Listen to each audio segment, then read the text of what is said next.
Welcome to Healthcare du Jour, where we dish up and digest the latest in healthcare. For the next 30 minutes, sit back as we bring you insight, commentary, and discussion on trending topics to the table, all expertly served up by our host and his guests. Healthcare du Jour is brought to you by High Tech Answers and Healthcare Now Radio, part of the Answers Media Network, and is sponsored by the law offices of Myrick O'Connell. Now here is your host, Matt Fisher. Welcome back, and thank you for joining as we dive into the hottest topics in healthcare. I'm your host, Matt Fisher. On the menu today are Hilary Young, co-founder of Joy & Young, and Jennifer Rangel, partner at Lock & Lord, to talk about breast cancer initiatives. Welcome, both of you. Thank you. And it's great to have both of you on. I know I've heard a lot about the Breast Cancer Task Force through the American Bar Association's Health Law section from both of you, since I know, if I'm recalling correctly, both of you are instrumental in the start of that initiative. So before we kind of dive too much into the topics, could each of you just give a little bit of background as to who you are and what drew you to the breast cancer cause? Sure. I'll go ahead and start. I was a member of the Breast Cancer Task Force for a number of years. It had already been in existence when I got involved in it, but my interest in it is because I'm a breast cancer survivor, and so I was particularly interested in getting involved and helping to give back through that organization and the work of the task force. And similarly, I got involved in the section by attending one of the workshops that the Breast Cancer Initiatives group put on, and was really interested and wanted to get involved. And this was many years ago, and I have been a vice chair for a number of years and a chair, and I'm a chair again this year. And I got involved because cancer rights and it's near and dear to my heart. I had lost a dear friend to cancer, and then obviously many family members and others that have experienced cancer. So it was important to me to be involved and to give back. So when you're talking about the initiative within the health law section, kind of what is the focus of that? Because I suspect that many wouldn't be expecting to hear that a group of lawyers is out there advocating on the issue too much.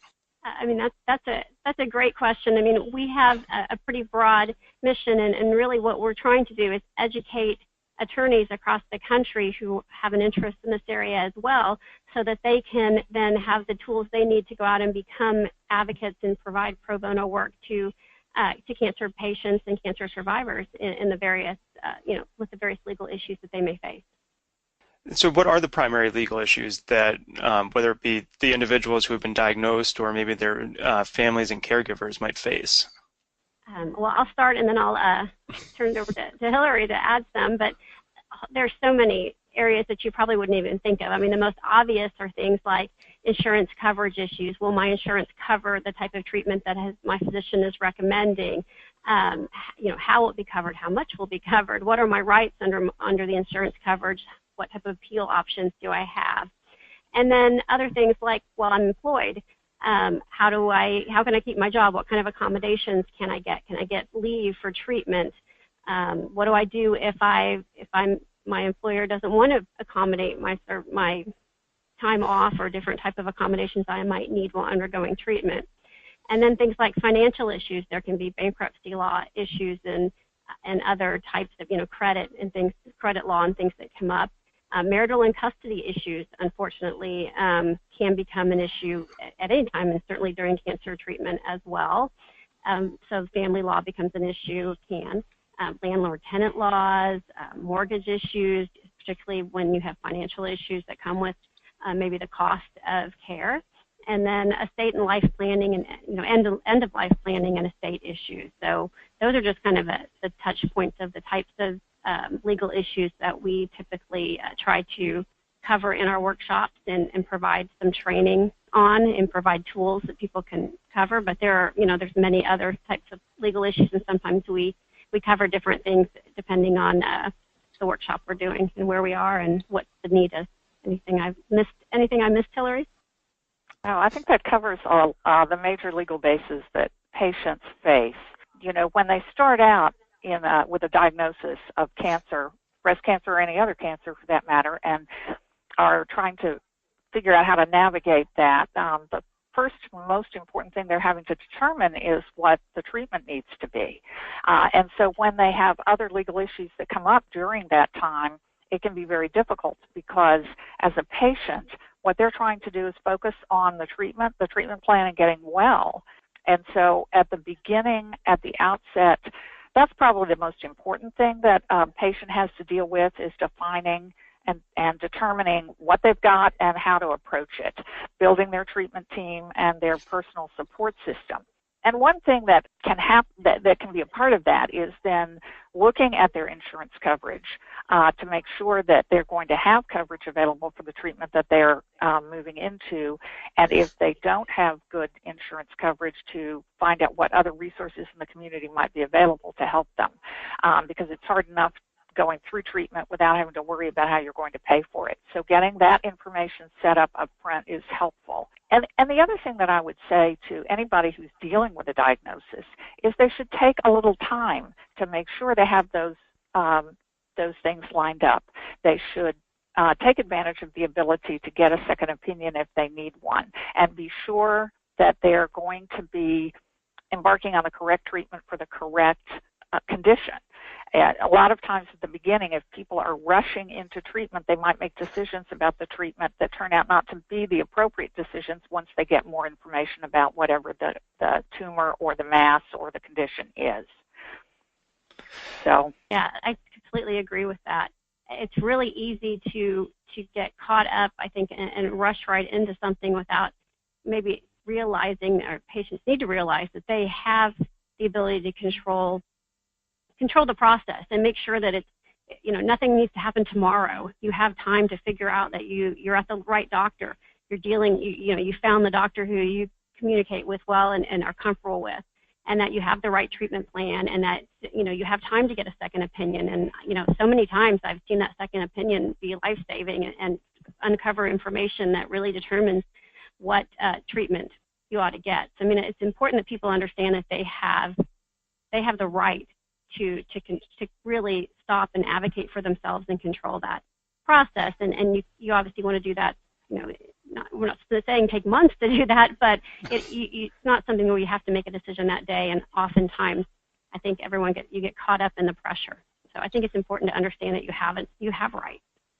So kind of, Jennifer, picking up what you just said about, all the pressure, and, Hilary, you're, I think, speaking in the same direction of, it's a very stressful moment when you hear a diagnosis like that. What would be a tip or information that people should have or would be beneficial to be aware of even before a diagnosis like that is made, so that way you are prepared when something does happen to be able to take that pause or take that breath and then start making kind of thoughtful and thought through decisions? I would say that taking the deep breath is the first step. And then involving the close family members or friends that a person can count on to walk down this path with them, to take the time to meet with the relevant physicians that would be involved in the care team, not just going first, because in breast cancer, a lot of times patients will start with the surgeon, and the surgeon will make decisions or recommendations about a surgery and moving forward with treatment without involvement of an oncologist, who might be important to factor in, depending on what the condition is, if the patient's going to need chemotherapy or radiation therapy. So I think my tip would be to take a week or two and take the time to get the tests done to determine as much as possible about what the disease is, because there are many different kinds of breast cancer. Most people may not realize that from the media, but there are, and they call for different treatments, and the order of treatment can be important. For certain tumors, it may be worthwhile to do chemotherapy first in order to minimize the surgical impact afterwards by shrinking the tumor. Other times, the surgery might need to come first. So involving all of the members of the care team would be what I would recommend, and then having somebody you trust with you to go to those appointments, to take notes, and to help answer questions or ask questions, and help remember what is said, because it's a lot of information that comes at patients at the front end. And so it's helpful to have that support and that second pair of ears when they're getting the treatment recommendations and building their treatment team. Oh, no, sorry. I just want to pick up on what you just said, Hilary, about trying to build your treatment team and thinking especially about the family members or the caregivers.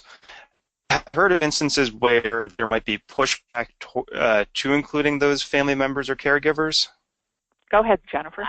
No, I was just going to say I have a very recent experience with a family member where they actually were bent over backwards not to exclude people. I mean, I do think that can be an issue, but if the patient advocates for themselves, I have my in-laws are somewhat becoming elderly and with a cancer diagnosis, they were completely, no idea what to do, where to go.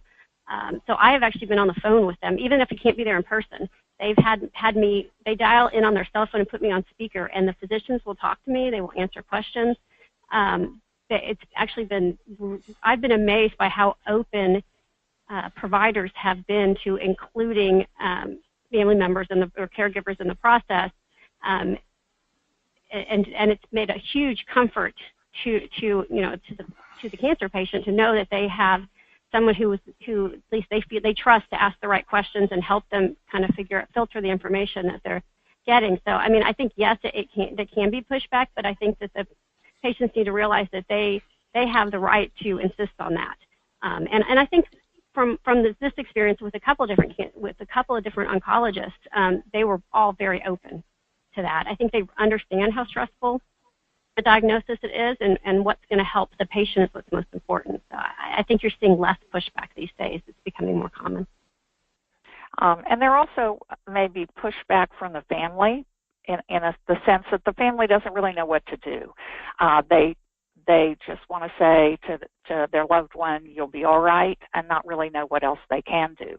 This is one of the things that they can do, is to listen and to offer to be present, to be that second set of ears, to help ask the questions. So there are a lot of ways that family members can get involved and be supportive without putting a lot of demands on the patient. Yeah, no, I think that just that emotional support. People try to go to patients will try to go to these appointments by themselves, and it's so overwhelming. And just having someone sit with them is really important. Yeah, Jennifer, and I think what you had said about the increasing openness to including a broader team within that scope of treatment and to recognize the importance for the support network is very good to hear, because I think you were alluding to it. Maybe that wasn't traditionally the approach. So I think it is showing these kind of new concepts are becoming ingrained within the system. Yeah, I would agree with that completely. So I kind of want to turn back a little bit to, at the beginning, I think both of you are listing out a whole array of rights that individual patients might be able to take advantage of, running, whether it be, the insurance coverage and being able to get second opinions to, workplace issues. So I'd kind of like to dive into those different areas a little bit more, and get some more detail, because I want to make sure everyone actually understands what those all mean. Well, there are certainly a lot of laws that provide rights. So let's talk about the employment context for a minute. There are two key federal laws that protect people who have cancer diagnoses and are going through treatment. One is the Americans with Disabilities Act, and the other is the Family Medical Leave Act. And both of those laws provide for assistance, support, accommodation by the employer of the patient or of a caregiver who's got a close family member going through treatment. The key to those laws, and they have different effects. The ADA is geared more towards providing accommodation at work for somebody who is dealing with a cancer treatment or a family member who's going through cancer treatment, such that they have to curtail a little bit the job that they're doing. And as long as they're asking for a reasonable accommodation, then the employer is obligated to provide it.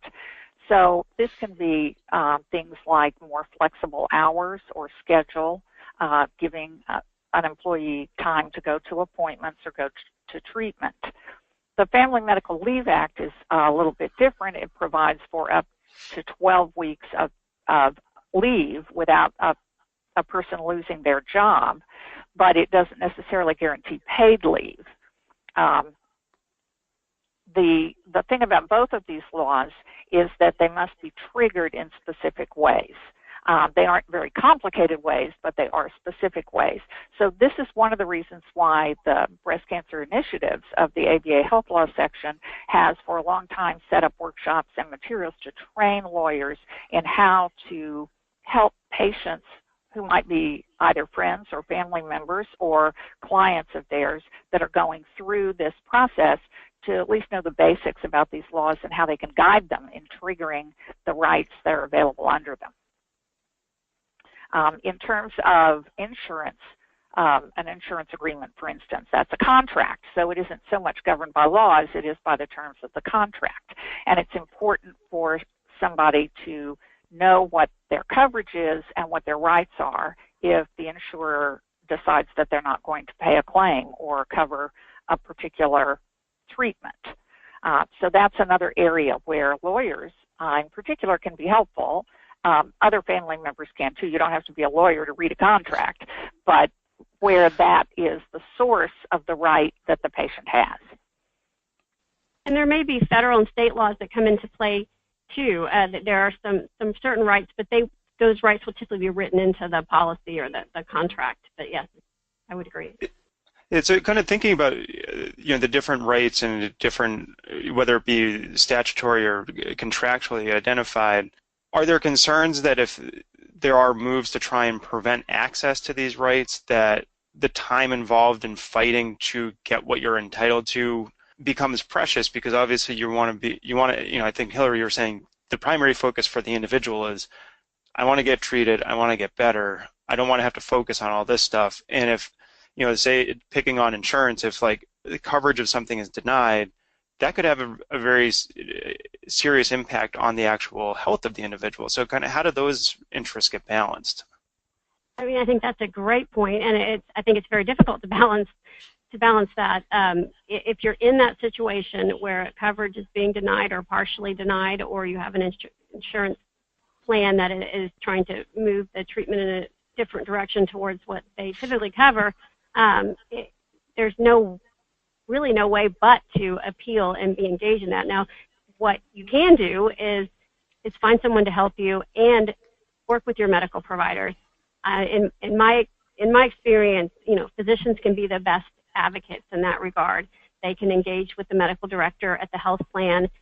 They can write, the letters in the way that, that are very persuasive from a medical perspective. So, I mean, I think that getting your physicians and your providers on board to help you fight that battle is important. And if they believe that the treatment is what, that's the right treatment for you, then they are typically, it's not some part of their job either, but they are more than willing to advocate with you and be of help.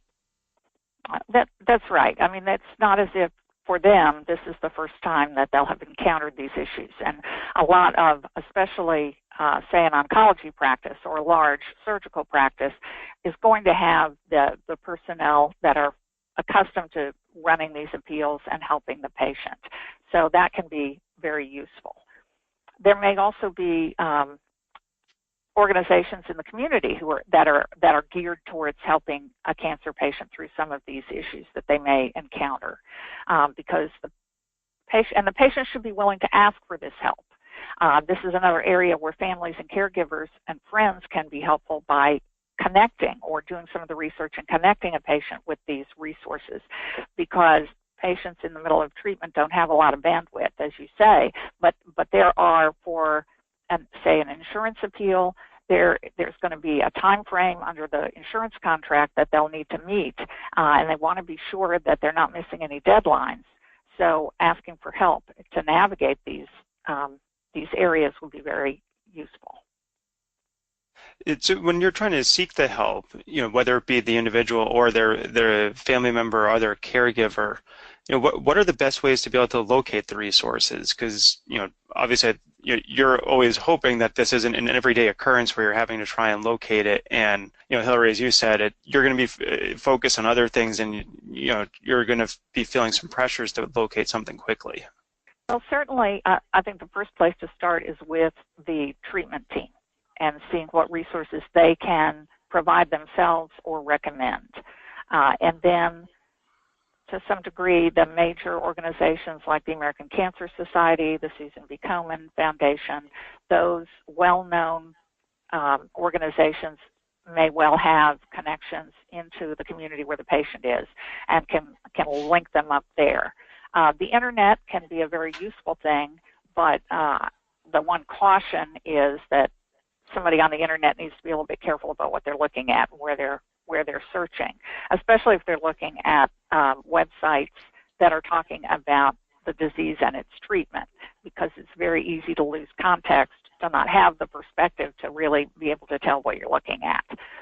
So the internet's one place to go. These major organizations that most people have heard of are good places to start. And then even on our website, the ABA Health Law section has a web page on the breast cancer initiatives, and we have some resources there. We have an advocacy guide, and it lists a lot of these national resources that people could tap into if they needed them. And there are also a number of legal, legal assistance organizations out there. There's the Cancer Legal Resource Center, the CLRC, that we work with quite a bit. There is also the National Cancer Legal Services Network. You've got organizations like Triage Cancer and the National Health Law Program and the Pink Fund. So there are some national resources out there. There are also often local resources.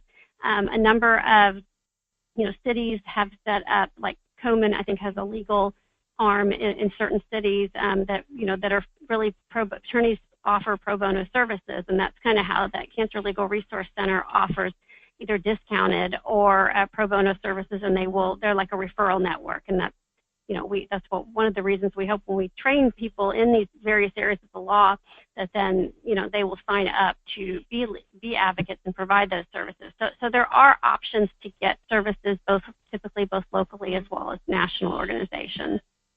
And our website is a good place to start. Yeah, and thinking about the resources, I meant to ask this earlier, but I think we kind of moved away from it a little bit. But it was something that both of you had talked about, which was, one, don't be afraid if you want to seek a second opinion, and to assemble the care team that you want to see. So, what are effective ways to actually be able to do that? Because I feel like oftentimes the approach would be, I've seen this doctor, this is my doctor, and they'll do what they think is appropriate and needs to be done. One thing I've seen patients do when they get the diagnosis is they reach out to other people they know who've been down this road already, who can give them some suggestions about who are the good physicians in town to talk to about the problem, and who should be on that treatment team. So that's a good place to start. Anybody that has a family member or friend who's in the medical community also can often get information that way. And sometimes you might want to reach out to, if there's a large cancer center in your community or a nearby community. It's not always necessary to get a second opinion from that place, but it can be a good source of information, and sometimes it is helpful. So I think that's another place you can look. But yes, I agree. Talking to your friends and asking for recommendations is a great way to do it. And then also, it's your own feelings too. Are you comfortable with the doctor that you have? I mean, you've got to trust your gut. Are you comfortable with the doctor that you've been meeting with? Do you feel like they're listening to you? Are they involved? As Hilary said, are you working with a surgeon, and are they involving the oncologist? Are they really working together as a team? I mean, you can kind of gauge some of that yourself through questions and talking to the physician and making sure it's the right fit, because you're going to be putting a lot of trust in your healthcare team, and you want to make sure that it feels right, feels comfortable. That's right. If somebody's not answering your questions, if somebody is not willing to talk to other members of the treatment team or make adjustments on the basis of recommendations from the other physicians, then that's not somebody that patient should be working with. It's not a good fit.